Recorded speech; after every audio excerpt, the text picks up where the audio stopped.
Hey everybody, thanks for coming fishing with me today. Fall is here, finally.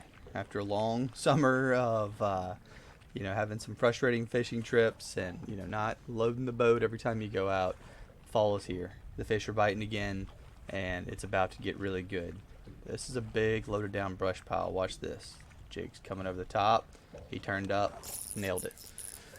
And so if you guys have been out fishing in the summertime, and you have this sonar, even if you don't have this sonar, and you have brush piles marked on your, traditional style sonar, you can sit over these things all day and not catch much, right? In the summertime, that's just how it is. Finally, in the fall, the bite's picking up, the fish are striking more. It's starting to get much more fun, and you can see there's tons of brush piles out here where I'm fishing. It's I call it Brush Pile City, right here where I'm at. This is Caney Creek Reservoir in North Louisiana. Look at this one, following it. There he is. Today was weird. They were biting like this a lot more, where they'd follow it for a long time and then they actually would strike. If you guys watch the videos, I don't have that happen very often. Usually if they follow like that, they don't commit, but today they were. But you see all these brush piles. There's tons of them out here by the dam on Caney, and this reservoir fish is very similar to all open water reservoirs that I've ever been to. And so if you have any, watch, I'm just dipping it down slightly into that brush to draw the bite. Dipping it down, coming back out, and hoping something chases. There it is. And one chased it out right there. And that was kind of that's what I do in a lot of situations. Dip it down, draw a fish up, and they'll come up with a strike. And here, I had seen a fish on the bottom. You can just barely see it right there, but I missed my bottom fish that I was after, but I came right up over this brush pile afterwards, and that's where I was drawing the bites. Yeah, there's one. Here he comes. He's looking. There he goes. Ooh, that was a big strike. But this reservoir, like I said, it fishes very similar to all big open water reservoirs. So if you live near one of these, that you're going to fish it very similar. Like, find the brush, you'll find the fish this time of year. It's going to be near where the deep water is. Find your deep water, whatever deep spots you have on your lake, and then find brush near those break points. So like right here, it's 22 foot, but within 20 yards of me, it drops to like 35 or 40 feet, depending on the time of the year. Here's another one where I was chasing after a few bottom fish. There's one.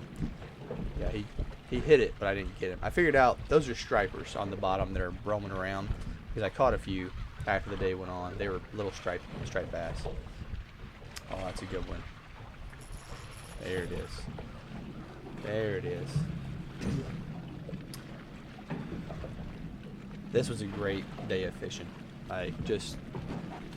Like I said, all summer long, yeah, if you guys are fishermen, the bite, as far as crappie goes, it's the worst in the summertime. You can still catch a lot of fish if you put in the time, find the fish that are active, but there's nothing like fall and winter. Fall and winter is by far my favorite time of year.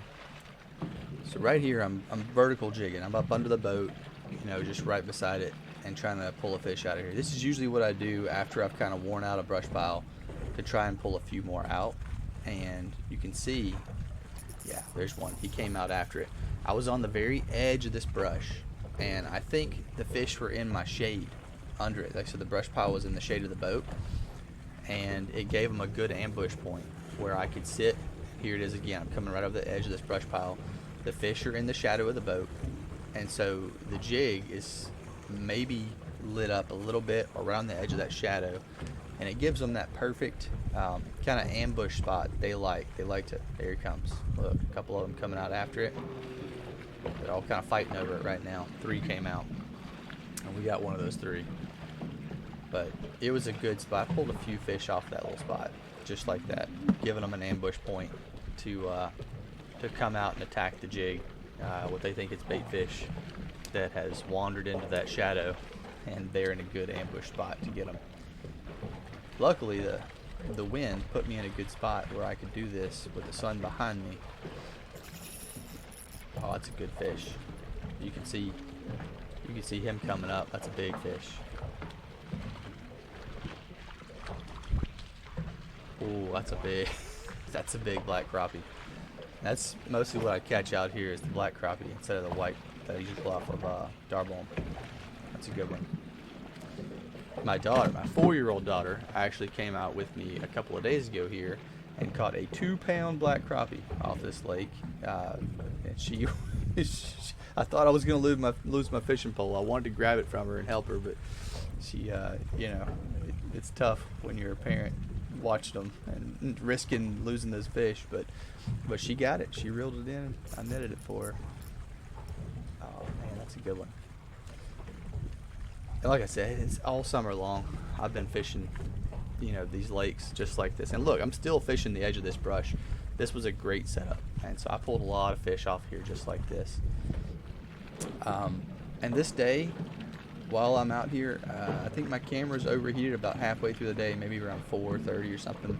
I only fished half a day, so I only get about half of the fish that I caught on this video, and half, I think I get 20 or 21.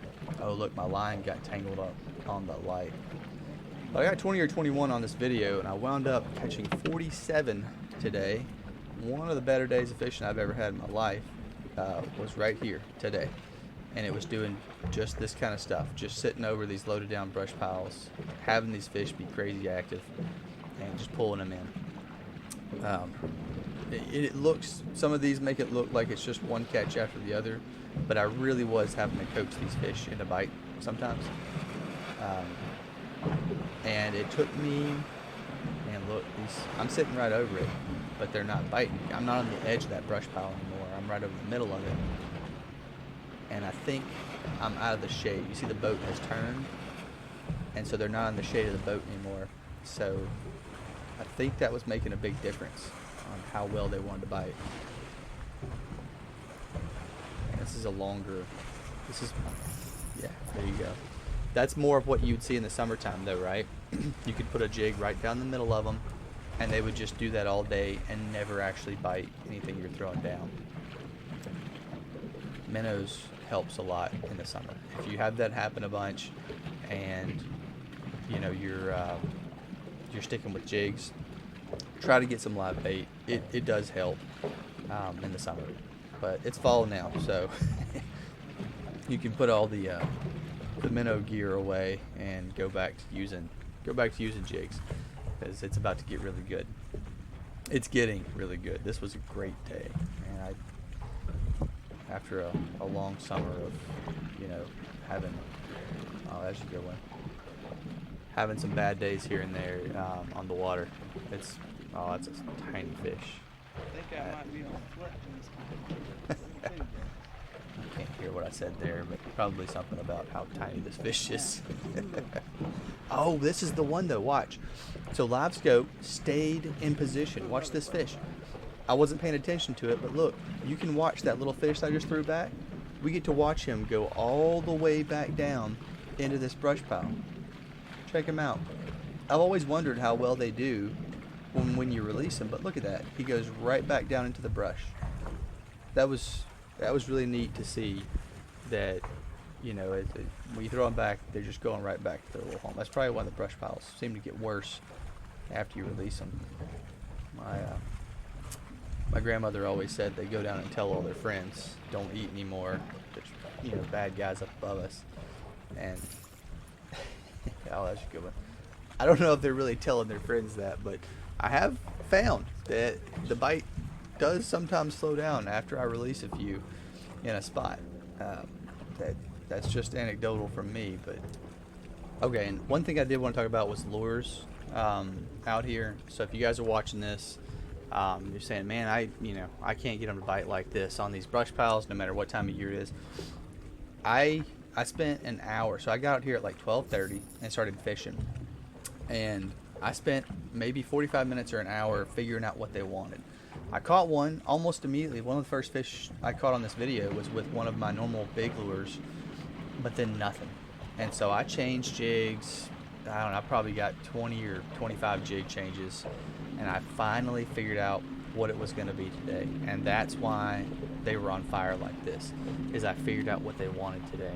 And out here I have found little tiny stuff works really good on some of these days.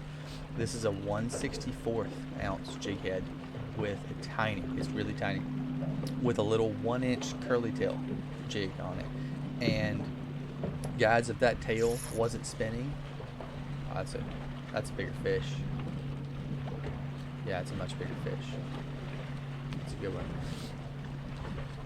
So if that, yeah, so with these black crappie, they don't get as big as the white one. So you know, when I hold these up, I'm used to seeing those darbone fish. When I'm like, it's not that big. That's a good sized black crappie. It's not as big as the one my daughter caught the other day, which was a monster, but it's a good one. But the curly tail jigs, we're talking about that. If that tail wasn't spinning, they weren't gonna bite it. And so presentation was everything today. I had to get the weight at least 12 inches above my jig. I had to have the jig positioned properly, you know, where the knot on your line is in the midpoint on the circle that you tied onto. It had to be in the midpoint. If it had slipped, oh, that's a big one too. I'm gonna go for the net on this. Yeah, for sure. I better go for the net on this. Yeah, but that was a big fish. But if everything, oh, I lost him. That's the one I lost. Yeah. That was a big fish too. Came off. Yeah, he came off. But everything had to be right. And when I say the tail has to be spinning, you need to put that curly tail in the water after you tie it on and drag it around a little bit. Make sure that tail is spinning even at low speeds. So to do that, you have to get it hooked just right. The hook on the little tail of the curly tail needs to be pointed down, like hooked to the bottom so that it'll spin properly. And a lot of times you can't hook it fully with those tiny ones. You have to just hook it halfway up. And anyway, play around with those. Make sure the tail is spinning. Make sure your jig is set properly. Anytime I, tried to catch 2 in a row or something today and didn't reset my jig and didn't test it out to make sure that tail was spinning, the bite did not happen. I would have wasted so much more time. That's a big one. That's a big fish. Oh man. That's a good fish. That's a real good fish. Yeah, that is a good fish. But I just wanted to talk about that. Look at this. This is some man-made brush right here. You can tell. Looks like maybe some PVC or something. Put down here, but this was holding some. This has been here for years. I've been fishing around this thing for years. But this is a good little spot. You see some fish that are hanging out on it. Oh, yep.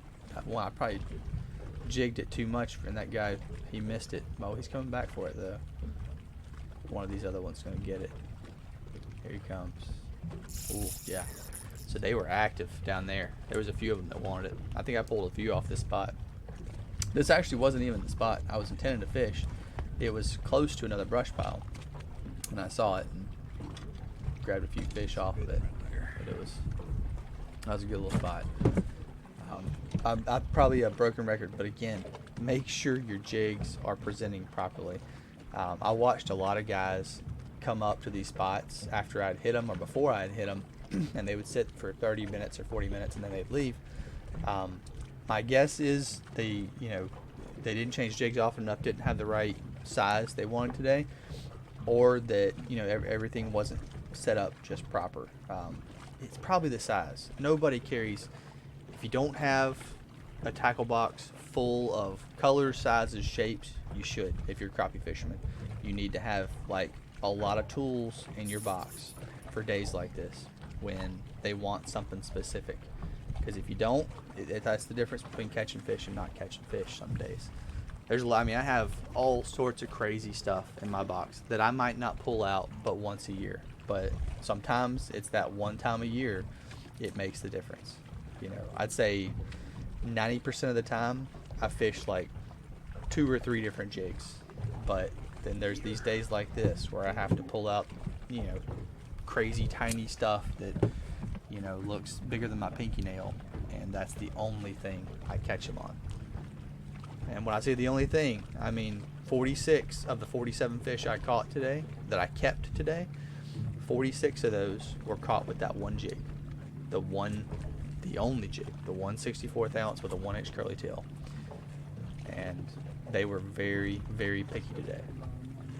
So it was a fun day. After I got it figured out, after about an hour of trying to get it figured out, it was non-stop. Watch these guys. Man, they're all over this brush right here.